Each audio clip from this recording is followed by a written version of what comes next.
Most people believe they make their own choices, but they rarely ask who or what is doing the choosing. We navigate our days by instinct, habit, and logic. We pursue goals, collect titles, fall in love, lose our way, and sometimes wake up in a life that no longer feels like our own. We call it a midlife crisis. We call it depression. We call it burnout. But Carl Jung called it something else, a failure to live your personal myth. You see, we think of identity as fixed, as the sum of our memories, desires, and beliefs. But identity is a story, a living, breathing story being, written every moment, often without our conscious input. But what if you could reclaim authorship of that story? What if you could trace the hidden patterns that shape your destiny and rewrite them? This is a psychological exploration of becoming your true self. The psychology of Carl Jung will unravel the mysterious Jungian concept of the personal myth, a powerful framework for self-discovery, transformation, and emotional intelligence. If you've ever asked, why do I feel lost despite having everything? Why do certain patterns keep repeating in my life? What is my true purpose beyond roles and expectations? Then this is your story. If the search for self-awareness speaks to you, subscribe and turn on the bell. These are the kinds of questions that don't leave us unchanged. Carl Jung once said, your vision will become clear only when you can look into your own heart. Who looks outside dreams, who looks inside awakens. Born in 1875, Carl Gustav Jung was not merely a psychologist. He was a depth explorer of the psyche. A student of Freud turned rebel, he introduced the world to concepts that reshaped modern psychology: the unconscious mind, the shadow self, the anima and animus archetypes, and the collective unconscious. But there's one idea Jung hinted at, one that remained a whisper beneath his theories, a sacred thread that ties them together. He called it the personal myth. What is a personal myth? A personal myth is the invisible narrative that guides your life. It's the psychological blueprint of your identity, not the one given to you by society, but the one buried deep within your unconscious. It's the hero's journey your soul longs to take. It's the pattern of longing, struggle, failure, and redemption unique to your essence. We all live by myths, whether we realize it or not. Some live the myth of the savior, endlessly trying to fix others. Others live the myth of the orphan, never feeling like they belong. And some, unknowingly, live the myth of the exile, forever running from themselves. My story, lost in the wrong myth, personal anecdote. For years, I felt I was drifting through life. I had success by all external measures, a stable job, relationships, even recognition, but something in me was restless, as if the life I was living belonged to someone else. It wasn't until I encountered Jung's work that something clicked. I realized I was living a borrowed myth, one inherited from my culture, my family, and my fears, and I was paying the price in silent discontent. The day I asked myself, what is my true myth, was the day everything changed. Let's begin your journey.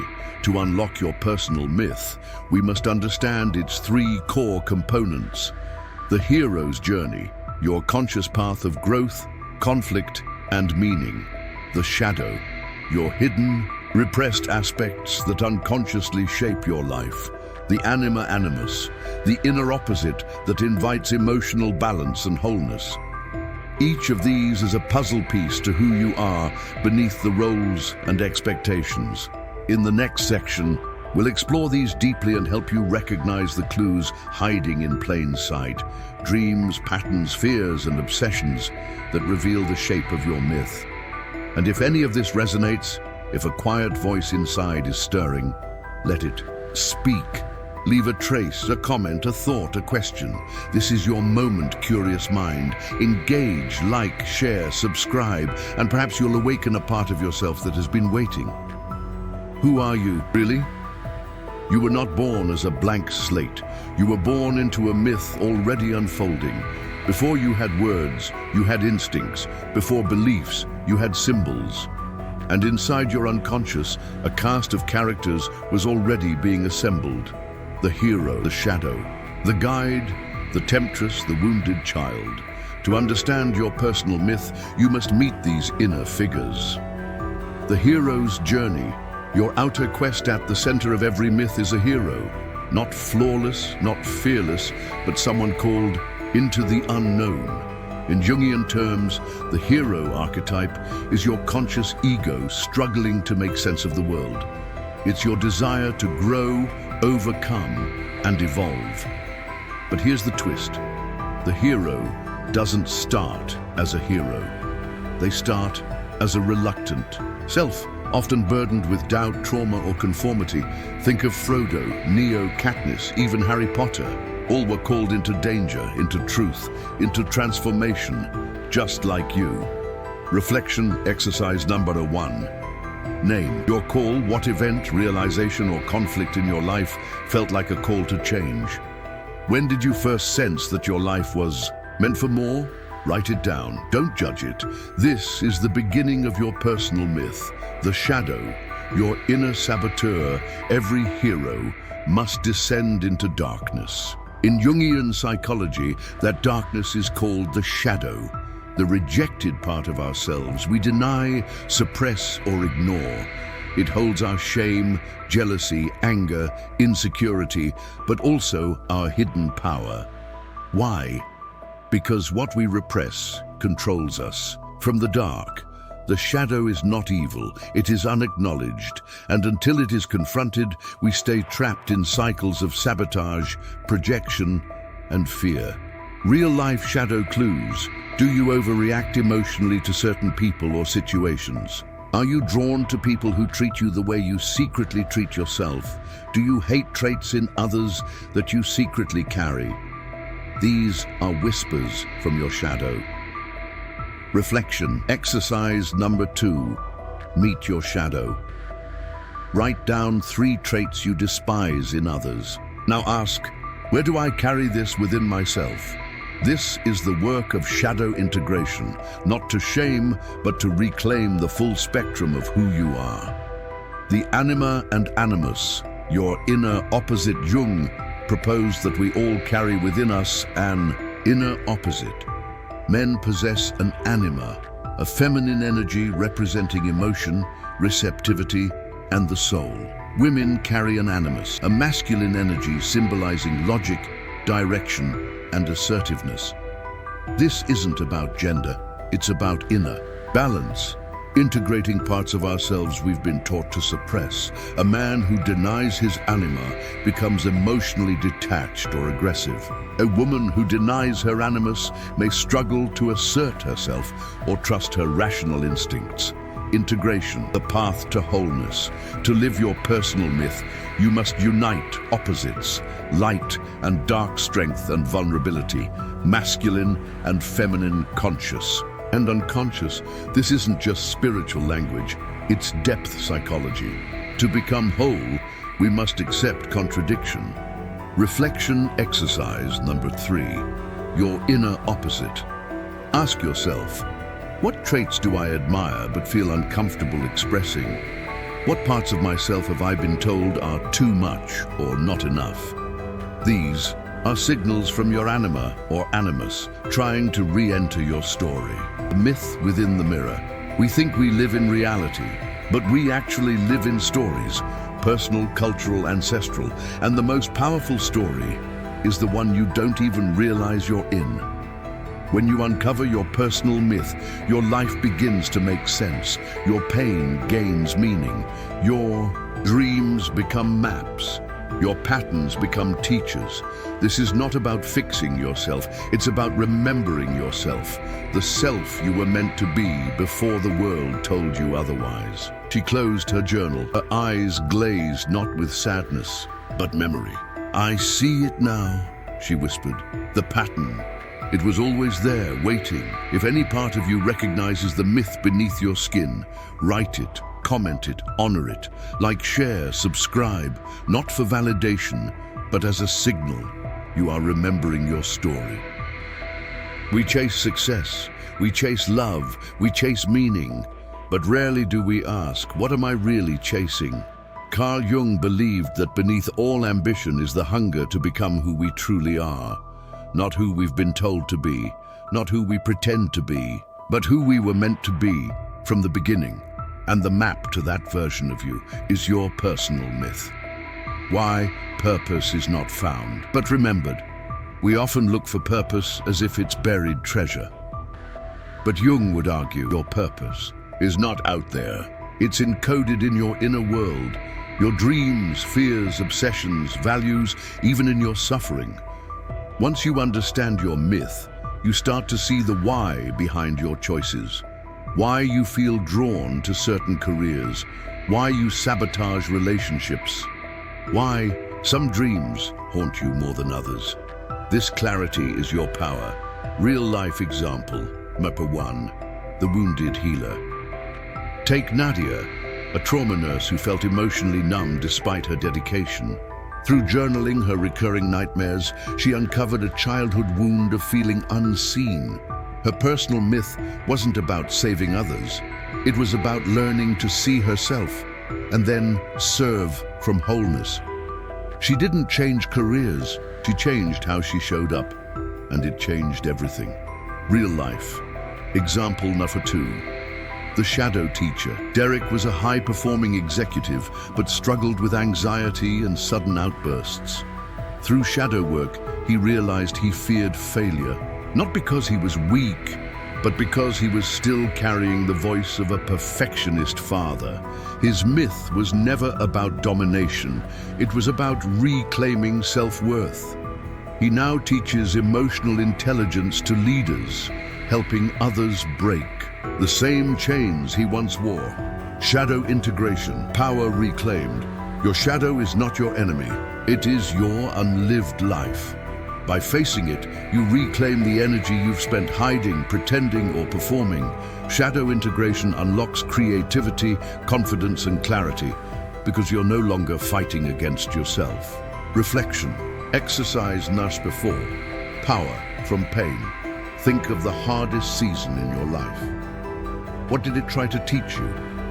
What quality did it force you to develop? Even if painfully, this pain is not wasted. In the language of myth, it's called initiation. Aligning your myth with career and calling. Most of us choose careers by default.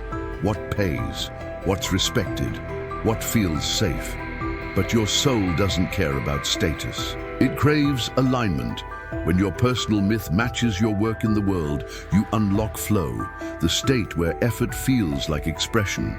You stop performing and start embodying. Reflection. Exercise number 5. Career alignment. Scan ask, what? Parts of me feel most alive in my current work? What parts feel silenced, shamed, or starved? What would I do if success was guaranteed? Let the answers guide your next step. Not necessarily a leap, but a realignment. Embrace your becoming. Your personal myth is not fixed. It evolves. Like you are not here to live someone else's script. You are not here to play it safe. You are here to remember. Jung said, the privilege of a lifetime is to become who you truly are. And that means becoming strange to some, brave to others, and finally whole to yourself. He stood before the mirror, not looking at his face, but through it. For once, he whispered, I don't feel like an imposter. I feel like a beginning. If this story resonates, you're not alone. Speak your myth. Type it below. Engage, like, share, comment. Not for us, but for the part of you that's ready to be seen. Real transformation doesn't come from knowing your story. It comes from living it. Most people stop at insight. They understand their shadow, their desires, their childhood conditioning, but they never cross the bridge into embodiment. That's like waking up in a dream and choosing to go back to sleep. Today, that changes. Step 1, craft your personal myth statement. A personal myth statement is a distilled expression of your inner journey, your purpose, patterns, and values, written in your own voice. It's not a resume, It's not a goal, it's a mirror. How to write yours. Use this template to begin. I am the one who was Zikasi. I was shaped by ears. My pattern has been keys, but now I choose to keys. My story is one of, let it be raw, honest, yours. Write it in the margins of your life. In journals, on mirrors, on phone lock screens. This is your myth made visible. Step 2. Design a ritual of integration. Rituals are not superstition. They are symbolic acts that train the unconscious. Even Jung himself engaged in symbolic rituals, drawing mandalas, carving words into stones, interpreting his dreams at dawn. A ritual turns reflection into rhythm. Ideas for personal myth. Rituals, morning journaling. Reflect on how your myth wants to express itself. Today, shadow dialogues. Write to your fears as if they're old friends, symbol anchors. Carry an object that represents your journey. A ring, coin, feather. Evening. Dream catching, log dreams or emotional echoes from the day. These aren't habits. They're acts of mythological self-respect. Reflection exercise. Receive your myth in motion. Ask, what would I do differently if I trusted this myth was true? What decisions am I postponing out of fear of becoming myself? Let the answers burn. Then build a life with that fire. Step 3, embrace evolution. Your myth is a living story. It will shift, expand, break open, and rebuild. That's not failure, that's growth. The moment you think you've figured it all out, your next chapter will test it. Expect this. Welcome this. The myth is not a prison, it's a path. Real-life example. The rewritten ending. Miguel, a 58-year-old father, once lived the myth of the sacrificial provider. He worked 3 jobs, buried his emotions, and never allowed himself joy. Through Jungian therapy, he realized his deeper myth wasn't about sacrifice. It was about reconnection. He started painting again. He apologized to his estranged daughter. He began to live as if his inner child had survived. He didn't find freedom. He remembered it. Living your myth is a radical act. It means saying no to what drains you, yes to what calls you, and maybe to mystery until it reveals itself.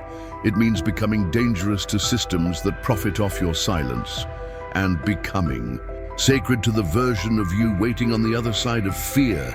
You are not too late. You are not too broken. You are exactly at the turning point, if you choose it. She didn't run anymore. She didn't apologize. She lit a single candle in the mirror's reflection and whispered, I remember now. I was always the flame, not the shadow. If this spoke to you, speak back. Write your myth in the comments. Like, share, subscribe. Not for numbers, but for echoes. Let others find your fire and maybe their own. She didn't run anymore. She didn't apologize. She lit a single candle in the mirror's reflection and whispered, I remember now. I was always the flame, not the shadow. If this spoke to you, speak back. Write your myth in the comments. Like, share, subscribe. Not for numbers, but for echoes. Let others find your fire, and maybe their own. So here we are, at the edge of the known. You've walked through memory, myth, shadow, symbol. You've asked questions not everyone dares to ask. Who am I beneath the masks? What is the pattern I've been living? What if I am more than what I've survived? If these questions still echo in you, then you haven't reached the end. You've reached the threshold. Jung's final gift. The self. Carl Jung's greatest contribution wasn't just the idea of the unconscious mind, archetypes or shadow work. It was the self, the unified whole center of your being that calls you forward, always.